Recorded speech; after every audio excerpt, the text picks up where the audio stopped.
फातिमा की रानी माँ, प्रभु यीशु की माँ, आसरा तू ही है माँ।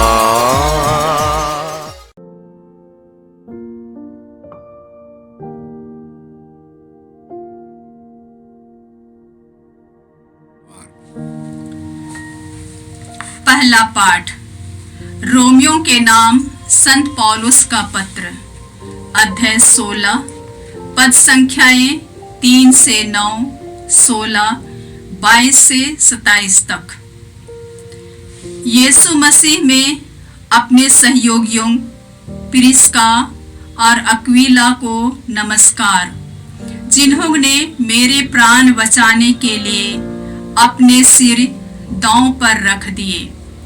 मैं ही नहीं बल्कि गैर यहूदियों की सब कलीसियाएं उनका आभार मानती हैं। उनके घर में एकत्र होने वाली कलीसिया को नमस्कार। एशिया में मसीह के प्रथम शिष्य अपने प्रिय एपेनेतुस को नमस्कार, और मरियम को भी, जिसने आप लोगों के लिए इतना कठिन परिश्रम किया। अपने संबंधियों और बंदी गृह में अपने साथियों अंद्रोनिकुस और यूनियुस को नमस्कार। ये धर्म प्रचारकों में प्रतिष्ठित हैं और मुझसे पहले मसीह के शिष्य बने थे। प्रभु में अपने प्रिय अमापिलियातुस को नमस्कार। मसीह में अपने सहयोगी उर्बानुस को और अपने प्रिय स्ताकिस को नमस्कार। शांति के चुम्बन से एक दूसरे का अभिवादन करें। मसीह की सब कलीसियाएं आप लोगों को नमस्कार कहती हैं। मैं तेरतियुस, जिसने यह पत्र लिपिबद्ध किया है, आप लोगों को नमस्कार करता हूँ। मेरा और समस्त कलीसिया का आतिथ्य सत्कार करने वाला गायुस, इस नगर का कोषाध्यक्ष एरास्तुस और भाई क्वार्तुस आप लोगों को नमस्कार कहते हैं। हमारे प्रभु यीशु मसीह की कृपा आप सबों के साथ हो। आमीन। सभी राष्ट्र विश्वास की अधीनता स्वीकार करें। इसी उद्देश्य से शाश्वत ईश्वर ने चाहा कि शताब्दियों से गुप्त रखा हुआ रहस्य प्रकट किया जाए, और उसने आदेश दिया कि वह रहस्य नबियों के लेखों द्वारा सबों को बता दिया जाए। उसके अनुसार मैं यीशु मसीह का सुसमाचार सुनाता हूँ। ईश्वर ही आप लोगों को उस सुसमाचार में सुदृढ़ बना सकता है। उसी एकमात्र सर्वज्ञ ईश्वर की अनंत काल तक यीशु मसीह द्वारा महिमा हो। आमीन। यह प्रभु की वाणी है। ईश्वर को धन्यवाद। भजन अनुवाक्य। हे प्रभु, मैं सदा सर्वदा तेरा नाम धन्य कहूँगा। हे प्रभु, मैं सदा सर्वदा तेरा नाम धन्य कहूँगा। मैं दिन प्रतिदिन तुझे धन्य कहूँगा। मैं सदा सर्वदा तेरा नाम, मैं सदा सर्वदा तेरे नाम की स्तुति करूँगा। प्रभु महान और अत्यंत प्रशंसनीय है, उसकी महिमा की सीमा नहीं। अनुवाक्य। हे प्रभु, मैं सदा सर्वदा तेरा नाम धन्य कहूँगा। हे प्रभु, मैं सदा सर्वदा तेरा नाम धन्य कहूँगा। सभी पीढ़ियाँ तेरी सृष्टि की स्तुति करेंगी और तेरे महान कार्यों का बखान करती रहेंगी। तेरे ऐश्वर्य तथा तेरी महिमा का वर्णन करेगी और तेरे चमत्कारों के गीत गाती रहेगी। अनुवाक्य। हे प्रभु, मैं सदा सर्वदा तेरा नाम धन्य कहूँगा। हे प्रभु, मैं सदा सर्वदा तेरा नाम धन्य कहूँगा। हे प्रभु, सारी सृष्टि तेरा धन्यवाद करे। तेरे भक्त तुझे धन्य कहे। वे तेरे राज्य की महिमा गाए और तेरे सामर्थ्य का वखान करें। अनुवाक्य। हे प्रभु, मैं सदा सर्वदा तेरा नाम धन्य कहूँगा। हे प्रभु, मैं सदा सर्वदा तेरा नाम धन्य कहूँगा। जय घोष। आलेलुया। यीशु मसीह धनी थे, किंतु आप लोगों के कारण निर्धन बने, जिससे आप लोग उनकी निर्धनता द्वारा धनी बने। हालेलुया। प्रभु आप लोगों के साथ हो और आपकी आत्मा के साथ। संत लूकस के अनुसार पवित्र सुसमाचार। हे प्रभु, तेरी महिमा हो। अध्याय 16 पद संख्याएं 9 से 15 तक। प्रभु ने अपने शिष्यों से कहा, मैं तुम लोगों से यह कहता हूँ, झूठे धन से अपने लिए मित्र बना लो, जिससे उसके समाप्त हो जाने पर वे परलोक में तुम्हारा स्वागत करें। जो छोटी से छोटी बातों में ईमानदार है, वह बड़ी बातों में भी ईमानदार है, और जो छोटी से छोटी बातों में बेईमान है, वह बड़ी बातों में भी बेईमान है। यदि तुम झूठे धन में ईमानदार नहीं ठहरे, तो तुम्हें सच्चा धन कौन सौंपेगा? और यदि तुम पराये धन में ईमानदार नहीं ठहरे, तो तुम्हें तुम्हारा अपना धन कौन देगा? कोई भी सेवक दो स्वामियों की सेवा नहीं कर सकता, क्योंकि वह या तो एक से बैर और दूसरे से प्रेम करेगा, या एक का आदर और दूसरे का तिरस्कार करेगा। तुम ईश्वर और धन दोनों की सेवा नहीं कर सकते। फरीसी जो लोभी थे, ये बातें सुनकर यीशु की हंसी उड़ाते थे।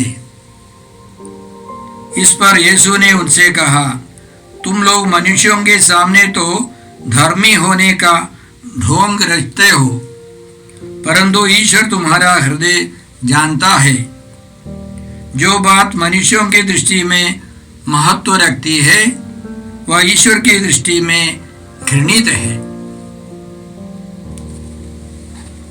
प्रभु का सुसमाचार। हे क्रिस्त, तेरी स्तुति हो। जय यीशु क्रिस्त में प्रिय भाई और बहनों, आज के पहले पाठ में रोमियों के नाम संत पौलुस के पत्र अध्याय 16 में हम लोग पढ़ते हैं। आज हम लोग ने सुना कि संत पौलुस पहले भाग में सबों को नमस्कार करते हैं, जिन्होंने उनकी सेवा की है, कलीसिया की सेवा, सुसमाचार की सेवा की है। वे अपने आभार प्रकट करते हैं, क्योंकि कलीसिया एक समुदाय है, प्रभु यीशु का शरीर है। एक दूसरे की मदद चाहिए, एक दूसरे को प्रोत्साहन देना है। यह पत्र इस अध्याय से समाप्त हो रहा है, और यह संत पौलुस ने रोमियो की कलीसिया के लिए लिखा था, वहाँ के यहूदी विश्वासियों के लिए। और उनके बीच में बहुत सहयोग था, तालमेल था, और उसके आदर में संत पौलुस उनको नमस्कार करते हैं, एक दूसरे को प्रोत्साहन देते हैं। अंतिम में, इस पत्र के अंतिम में उनका कहना है, सभी राष्ट्र विश्वास की अधीनता स्वीकार करें। सभी राष्ट्र यीशु मसीह में विश्वास करें। इसी उद्देश्य से शाश्वत ईश्वर ने चाहा कि शताब्दियों से जो बातें गुप्त रखी है वे नबियों या मूसा के 5 ग्रंथों और भजनों के द्वारा प्रकट किया जाए, यानी पुराने व्यवस्था के द्वारा ईश्वर ने अपनी योजना धीरे धीरे प्रकट की है और वह यीशु मसीह ने पूरा किया है। इसलिए ईश्वर की इच्छा है, ईश्वर चाहता है कि सभी मनुष्य मुक्ति का रहस्य जाने और उसमें विश्वास करे। संत पौलुस ने यह समझ लिया कि पुराने व्यवस्था में जो कुछ बताया गया है संहिता में और नबियों के लेखों में और भजनों में जो लिखा है वह सब यीशु में पूरा हो गया है। यीशु ही एकमात्र मुक्तिदाता प्रभु है और वे सभी लोग प्रभु यीशु में विश्वास कर मुक्ति का अनुभव करें, ईश्वर की संतान बने और उस ईश्वर को धन्यवाद देते हुए उनकी स्तुति करते हुए संत पौलुस यह पत्र समाप्त करते हैं। यह हमारे लिए भी आज भी लागू है। ईश्वर की इच्छा, ईश्वर की योजना है सभी मनुष्य यीशु के पास आए। केवल यीशु मसीह ही हमको मुक्ति दे सकते हैं, अनंत शांति दे सकते हैं, अनंत प्रेम से, अनंत आनंद से भर सकते हैं। यीशु हमको अपने आत्मा के द्वारा यह कायम रखते हैं। यह रहस्य बहुत सारे लोग नहीं जानते। बहुत सारे लोग अभी तक अंधकार में, अंधविश्वास में भटकते रहते। बहुत सारे लोग बहुत डर से, चिंता से जीवन बिताते हैं क्योंकि उनके जीवन में यीशु मसीह नहीं है, यीशु मसीह कार्यरत नहीं है, पवित्र आत्मा क्रियाशील नहीं है। इसलिए हमें प्रार्थना करनी है, अथक परिश्रम करना है कि सभी मनुष्य यीशु के पास आए, पिता ईश्वर को जाने, प्रभु यीशु को जाने, पवित्र आत्मा को जाने और मुक्ति का अनुभव करें। आज के सुसमाचार में यीशु कई प्रकार की शिक्षाएं देते हैं। सबसे पहले यीशु झूठे धन के बारे में बोलते हैं और साथ साथ सच्चे धन के बारे में भी बोलते हैं। उनका कहना है झूठे धन से अपने लिए मित्र बना लो, जिससे उसके समाप्त हो जाने पर वे परलोक में तुम्हारा स्वागत करें। और यीशु कहते हैं यदि तुम झूठे धन में ईमानदार नहीं ठहरे तो तुम्हें सच्चा धन कौन सौंपेगा। तो एक झूठा धन है, सच्चा धन है। और यदि तुम पराये धन में ईमानदार नहीं ठहरे तो तुम्हें तुम्हारा अपना धन कौन देगा। तो झूठा धन और पराया धन और सच्चा धन और अपना धन, क्या है झूठा धन, क्या है पराया धन। वो इस दुनिया की धन संपत्ति है। उदाहरण के लिए हमको जो शरीर मिला है वो हमारा अपना नहीं है, हमारे माता पिता से उसका की शुरुआत हुई है और उसके बाद हम लोग भोजन करके हम लोग बढ़ गए। हमारा शरीर हमारा नहीं है। और उसी तरह जो सामान्य जीवन बिताने वाले अपने माता पिता से कुछ न कुछ पाते हैं, पैतृक संपत्तियां वह दूसरों ने दी है, वो अपनी धन संपत्ति नहीं है। फिर हम लोग कमाते जरूर, वो भी स्थायी संपत्ति नहीं है। ये सब झूठा धन है, वो पराया धन है। हमको इस्तेमाल करना है इसका, लेकिन वो हमारे जीवन का लक्ष्य नहीं है। इसलिए सबसे पहले यीशु कहते हैं हमारे पास जो झूठा धन मिलता है, इस दुनिया की संपत्ति है, वह स्वर्ग कमाने के लिए, अनंत जीवन के लिए उसका इस्तेमाल करना है। इसलिए हम लोग पुराने व्यवस्था में दशमांश के बारे में सब देखते हैं। और नए व्यवस्था में जितनी हो सकती है, जितनी संपत्तियां हम दे सकते, उदारता पूर्वक दिल खोल करके हमको देना है। आदिम कलीसिया में सबों का साझा था, सब प्रॉपर्टी, सब धन संपत्ति समुदाय की थी। बाद में व्यक्तिगत संपत्ति सब ये बात है। और उसी तरह यीशु कहते हैं कि यदि तुम पराये धन में ईमानदार नहीं है तो कौन तुमको तुम्हारा अपना धन देगा। क्या है अपना धन? यह पवित्र आत्मा है, यह ईश्वर में जीवन है। पवित्र आत्मा में हम लोगों का जीवन वो अपना धन है, वो हमारा हक है, हमको मिलना है पिता ईश्वर से। लेकिन हम लोग इस दुनियादारी में हम लोग ईमानदार नहीं है, झूठे धन या पराये धन में हम लोग ईमानदार नहीं है, तो हमको स्वर्गीय संपत्ति पिता ईश्वर यीशु और पवित्र आत्मा नहीं मिलेंगे। हमारा अपना धन माने यह पवित्र आत्मा में ईश्वरीय जीवन है। लेकिन उसके पहले हमको इस दुनिया की जो संपत्ति है उन सबों का प्रयोग करना है स्वर्ग पाने के लिए। परम पवित्र त्रित्व हमारे अंदर कार्यरत रहने के लिए हमको यह झूठा धन, यह पराया धन, इन सबों का इस्तेमाल करना है, प्रयोग करना है। दूसरी महत्वपूर्ण बात यीशु सिखाते हैं, जो छोटी सी छोटी बातों में बेईमान है और बड़ी बड़ी बातों में भी वो बेईमान निकलेगा। और उसी तरह जो ईमानदार है छोटी सी छोटी बातों में, वह बड़ी बड़ी बातों में भी ईमानदार रहेगा। हम अपने आसपास हम लोग देखते हैं। इसी तरह मैंने सुना है एक लड़की मैट्रिक परीक्षा लिख रही थी और वो चोरी करने का प्रयास कर रही थी। तो परीक्षक ने, एग्जामिनर ने उसके सामने एक पुर्जा रखा, लिख कर रखा, यही बात तो जो छोटी सी छोटी बातों में ईमानदार है वह बड़ी से बड़ी बातों में भी ईमानदार रहेगा।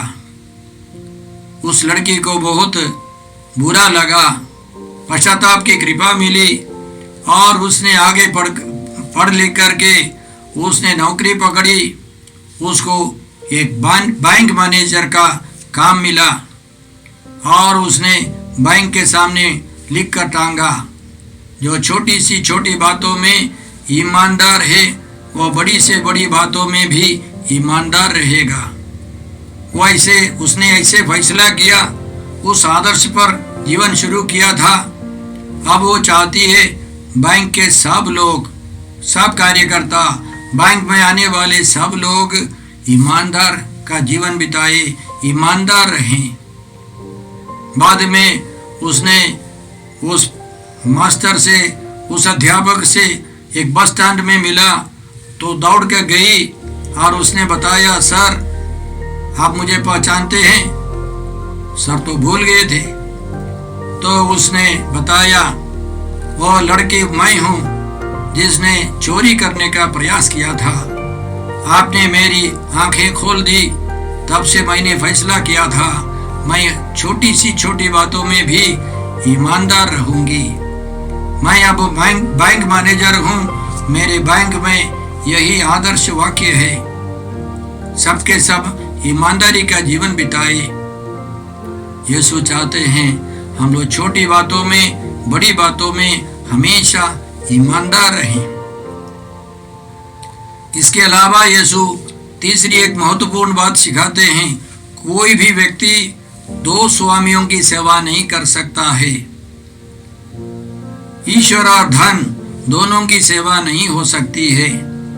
या तो एक ईश्वर से प्यार करेगा, ईश्वर को प्यार करेगा और धन संपत्ति से दूर रहेगा, या कोई व्यक्ति धन संपत्ति की पूजा करेगा, वह ईश्वर का भक्त नहीं बन सकता है। दोनों एक साथ नहीं चलेगा।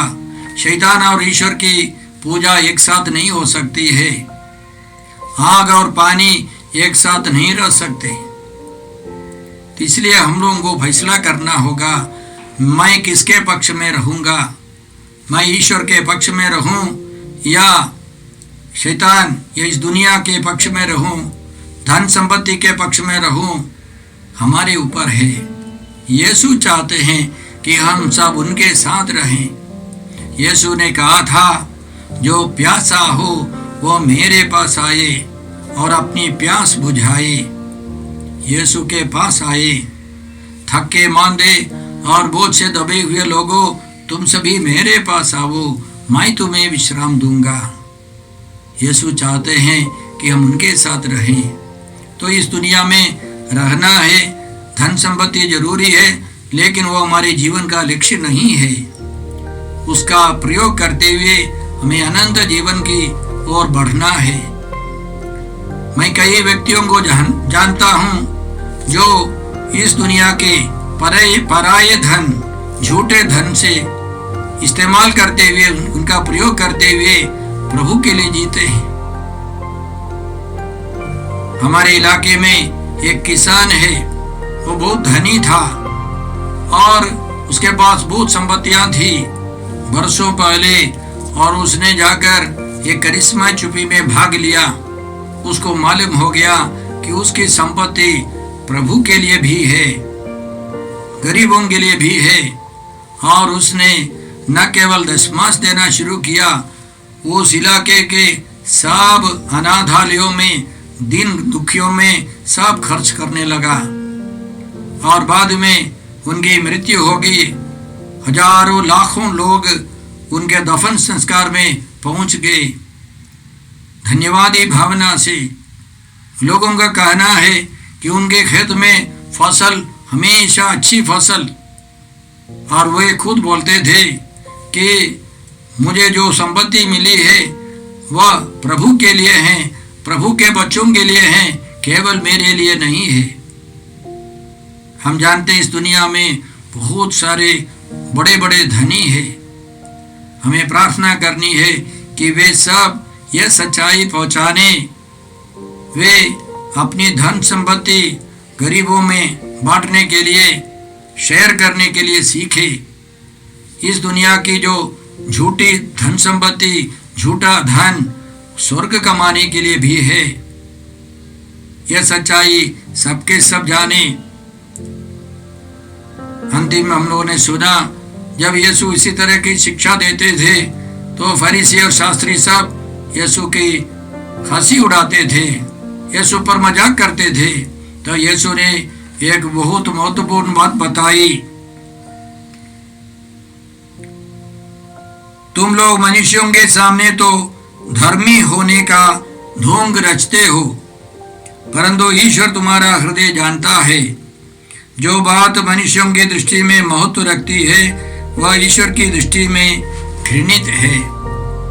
बहुत सारी बातों में हम लोग महत्व रखते हैं, जो बेकार की बातें हैं, इज्जत, प्रतिष्ठा, बड़े बड़े मकान, आलीशान मकान और बहुत सारी सुविधाएं, बड़ी बड़ी कीमती कारें या नाम कमाना, ये सब ईश्वर के सामने महत्वपूर्ण बातें नहीं है, ईश्वर के सामने घृणित बात है।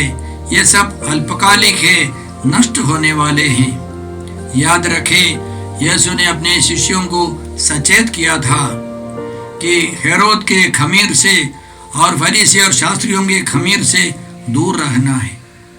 हेरोद ऐसा व्यक्ति था, यूहन्ना बपतिस्ता का उपदेश सुनता था, साथ साथ अपनी बेटी या पत्नी की बेटी का नाच भी देखता था।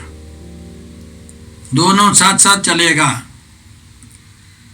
इस दुनिया की दृष्टि, इस दुनिया की मोह माया और कुछ आध्यात्मिक बातें, ये इसी तरह के लोग वो हेरोद के खमीर है। और फरीसी और शास्त्रियों का खमीर क्या है? वे भीतर से एक बात सोचते हैं, बाहर से दिखावे की दूसरी बातें। वे ढोंग रचते हैं। वे बाहर भीतर बराबर नहीं है। यीशु यह नहीं चाहते कि हम लोग ढोंगी का जीवन बिताए। यीशु ने कहा, ढोंगी सभागृहों में और चौकों में खड़ा होकर दिखावा के लिए दान देते हैं जिससे लोग उनकी प्रशंसा करें। यीशु का कहना है, मैं तुमसे कहता हूं वे अपना पुरस्कार पा चुके हैं। यीशु ढोंग से दूर रखने के लिए हमको सिखाते हैं। आइए हम प्रभु के इन वचनों पर ध्यान दें, प्रभु की शिक्षा पर ध्यान दें और ईमानदारी का जीवन बिता सके। हमारे धन स्वर्ग पाने के लिए इस्तेमाल करने का एक साधन है। हे पिता ईश्वर, हे प्रभु यीशु, हे पवित्र आत्मा ईश्वर, आज के सारे पवित्र वचनों के लिए हम धन्यवाद देते हैं। और हमारी नम्र प्रार्थना है कि ईश्वर की इच्छा के अनुसार सभी मनुष्य विश्वास की अधीनता स्वीकार करे, सभी राष्ट्र विश्वास की अधीनता स्वीकार करे। अपने धन, झूठे धन का प्रयोग कर हम लोग सच्चे धन स्वर्ग पहुंच जाए, पवित्र आत्मा के वरदान पाए। हम यह प्रार्थना करते हैं प्रभु क्रिस्त के द्वारा। हमारे प्रभु यीशु क्रिस्त की कृपा, ईश्वर का प्रेम और पवित्र आत्मा का साहचर्य आप सबों को प्राप्त हो। आमीन। जय यीशु क्रिस्त में प्रिय भाई और बहनों, प्रभु यीशु ने हमें आदेश दिया है संसार के कोने कोने में जाकर सारी सृष्टि को सुसमाचार सुनाओ। सुसमाचार सुनने के लिए और सुनाने के लिए एक अच्छा मौका है। आप कृपया इस चैनल का सब्सक्राइब करें, लाइक करें, शेयर करें, बेल आइकन दबाएं ताकि यहाँ की नई वीडियोस की सूचना आपको मिलती रहेगी। साथ साथ आप दूसरों को भी प्रेरणा दें इसका सब्सक्राइब करने के लिए।